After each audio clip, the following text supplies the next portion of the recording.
আসসালামু আলাইকুম। আমি শাহর হাসান আপনাকে আজকের ভিডিওতে স্বাগত জানাচ্ছি। আজকে 22 ফেব্রুয়ারি 2026 আজকের বাজার পর্যালোচনা এবং কয়েকটি গুরুত্বপূর্ণ নিউজ নিয়ে আপনার সামনে হাজির হলাম। তো আলহামদুলিল্লাহ আজকে একটি দীর্ঘ বিরতির পর আবার মার্কেট পজিটিভ ধারায় ফেরত এসেছে। তবে খুবই সামান্য পরিমাণ পয়েন্ট আপ হয়েছে এবং সবচেয়ে যেটা হতাশাজনক সেটা হচ্ছে টাকার অঙ্কের লেনদেন কিন্তু অনেক কম হয়েছে।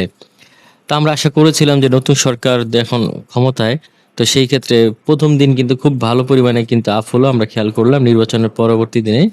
কিন্তু এরপরে থেকে প্রায় প্রতিদিনই পতন ঘটেছে এবং পতন ঘটতে ঘটতে যেই পরিমাণ পয়েন্ট আপ হয়েছিল সেই পরিমাণ পয়েন্ট কিন্তু আবার ডাউন হয়ে গিয়েছে বলে মনে হচ্ছে। তো আজকে আশা করেছিলাম মার্কেট আরো অনেক বেশি ভালো হবে, কিন্তু দুর্ভাগ্যজনক অনেক বেশি ভালো হয়নি এবং টাকার অঙ্কের লেনদেনও কিন্তু অনেক বেশি বৃদ্ধি পায়নি। তো যাই হোক, আমি সবগুলো বিষয় নিয়ে আমি আপনার সাথে আলোচনা করব। তো আলোচনায় যাওয়ার আগে একটা ছোট্ট অনুরোধ করি, আমার এই ভিডিওটি যদি আপনার ভালো লেগে থাকে বা সামান্য উপকার আসে, তাহলে আমি আশা করবো আপনারা আমার চ্যানেলটিকে সাবস্ক্রাইব করবেন এবং ভিডিওতে লাইক এন্ড শেয়ার করবেন। তো যাই হোক, আর কথা না বাড়িয়ে সরাসরি ভিডিও মূল অংশে চলে যাই। তো আমরা এখানে দেখতে পাচ্ছি আজকে ডিএসসি সাধারণ সূচকে 1.91 পয়েন্টের মতো আপ হয়েছে। এছাড়াও ডিএসসি 30 সূচক আমরা দেখতে পাচ্ছি এখানে আপ হয়েছে 6.32 পয়েন্টের মতো, এবং ডিএসসি সরিয়া সূচক আমরা এখানে দেখতে পাচ্ছি এটি আবার কিন্তু পতন ঘটেছে। অবশ্য যদিও খুবই সামান্য পরিমাণ পতন, এটাকে আসলে পতন বলা যায় না, বলা যায় অপরিবর্তিত অবস্থায় রয়েছে।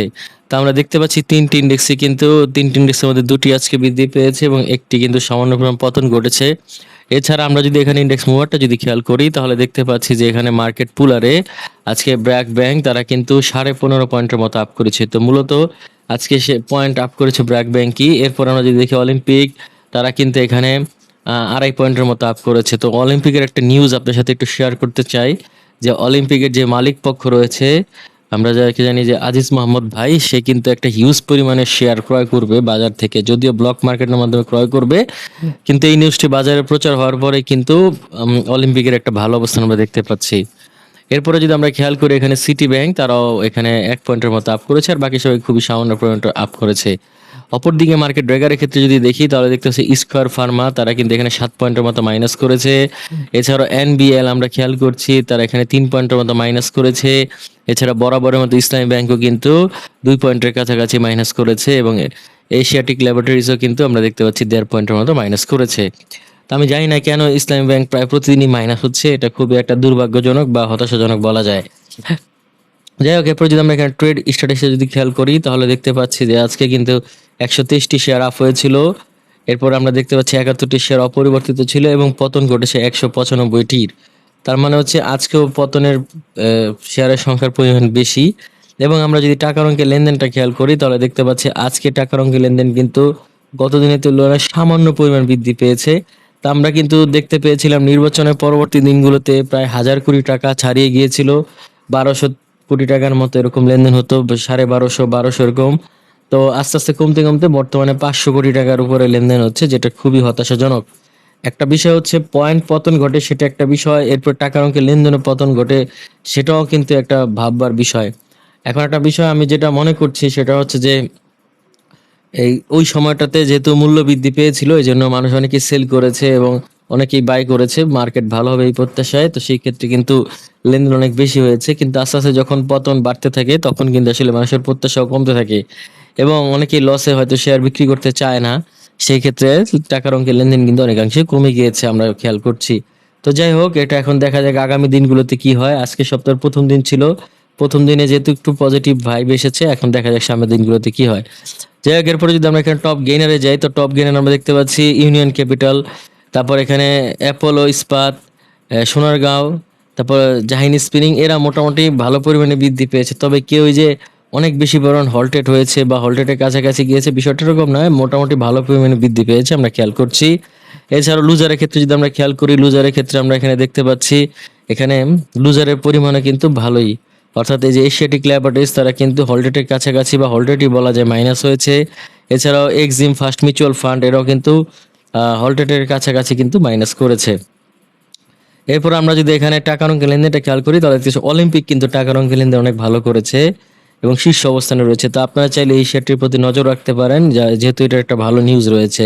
এছাড়াও ব্র্যাক ব্যাংক আমরা খেয়াল করছি, এটাও মোটামুটি লেনদেন হয়েছে। তো যাই হোক, এই হচ্ছে বিষয়। এরপরে যদি আমরা এখানে ব্লক মার্কেটে নিয়ে আলোচনা করি তাহলে দেখতেছি ব্লক মার্কেটে আজকে সাপোর্ট এই শেয়ারটি কিন্তু ভালো করেছে, আমরা দেখতে পাচ্ছি লেনদেন ভালো হয়েছে। এছাড়াও আর বাকি সবার কিন্তু খুব একটা ভালো অবস্থা নেই, খুবই সামান্য পরিমাণ লেনদেন করেছে ব্লক মার্কেটে।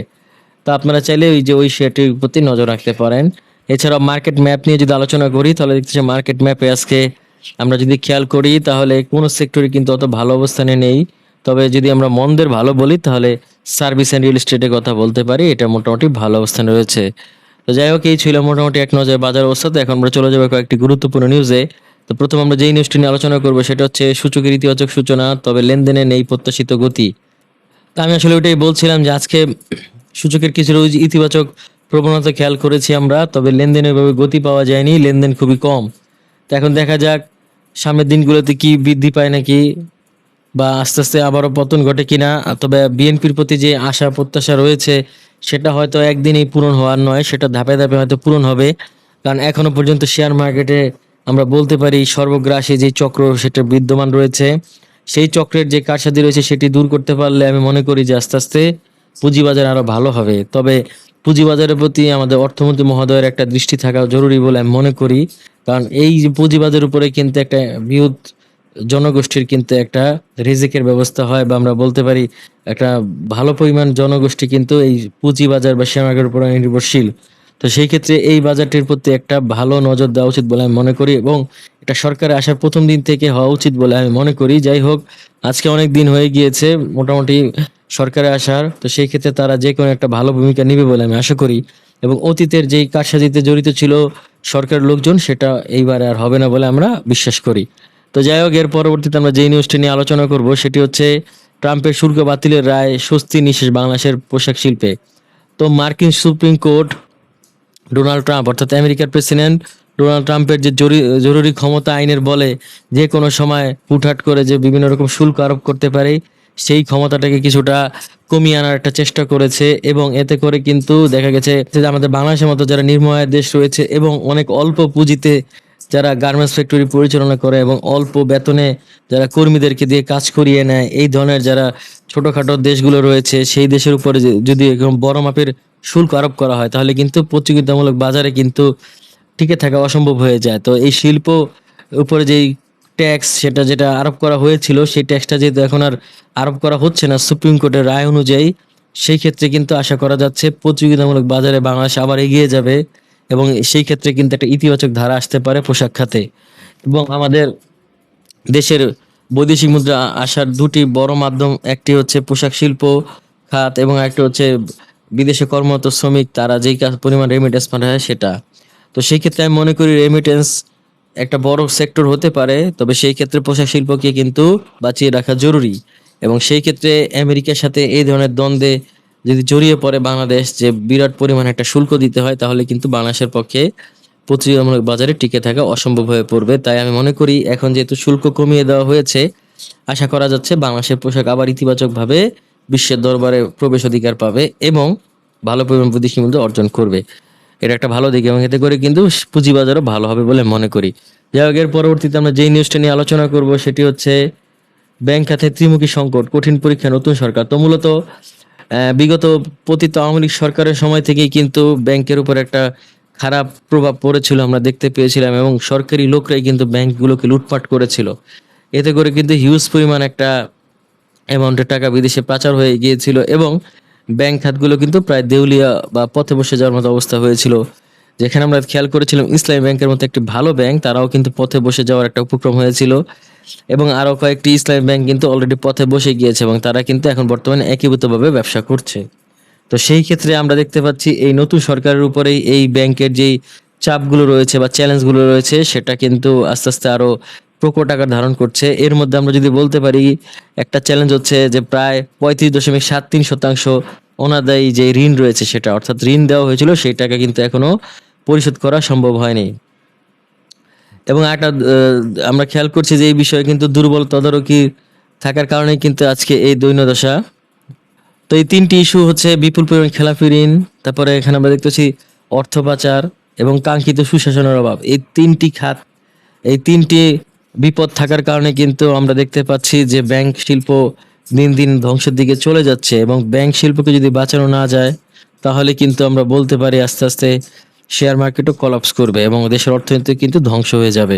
তো সেই ক্ষেত্রে আমি মনে করি ব্যাংকে বাঁচানো জরুরি এবং এই বিষয়ে কিন্তু বর্তমান সরকারের পদক্ষেপ নেওয়া উচিত বলে আমি মনে করি।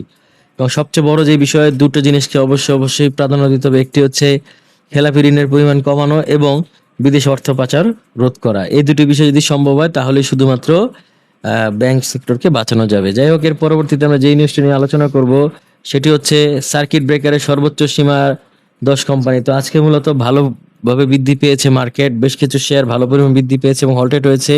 এর মধ্যে 10টি কোম্পানি কিন্তু আজকে সর্বোচ্চ সীমায় রয়েছে। তো আপনারা চাইলে এই 10টি কোম্পানির প্রতি নজর রাখতে পারেন। আশা করছি এখান থেকে আপনারা ভালো কিছু গেইন করতে পারবেন।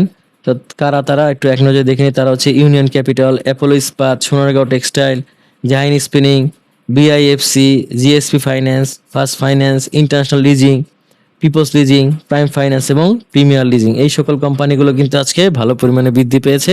আপনারা চাইলে নজর রাখতে পারেন। যাই হোক, এর পরবর্তী আজকে সর্বশেষ যেই নিউজটি নিয়ে আলোচনা করবো সেটা হচ্ছে 22 ফেব্রুয়ারি ব্লকে 5 কোম্পানি বড় লেনদেন। তো আপনারা চাইলে এই সকল শেয়ারগুলোর প্রতি নজর রাখতে পারেন এবং চাইলে দীর্ঘমেয়াদে বিনিয়োগ করতে পারেন, কারণ আমার কাছে মনে হচ্ছে সামনের দিনগুলো মার্কেট পজিটিভ হবে একটা সময় ইনশাআল্লাহ। তো আমরা দেখতে পাচ্ছি সেই কোম্পানিগুলো কারা। সবচেয়ে বেশি লেনদেন হয়েছে সাইপ পাওয়ার টেক, দ্বিতীয় সর্বোচ্চ স্থানে রয়েছে ফাইন ফুড, তৃতীয় স্থানে রয়েছে মিথুন নিটিং। এবং আমরা যদি দেখি বাকিগুলোর অবস্থা, যেমন city general insurance, Tofika food, এই সকল শেয়ারগুলো কিন্তু ব্লক মার্কেটে ভালো লেনদেন হয়েছে। তো আপনারা চাইলে এই সকল শেয়ারের প্রতি নজর রাখতে পারেন। আশা করছি এখান থেকে আপনারা ভালো কিছু গেইন করতে পারবেন।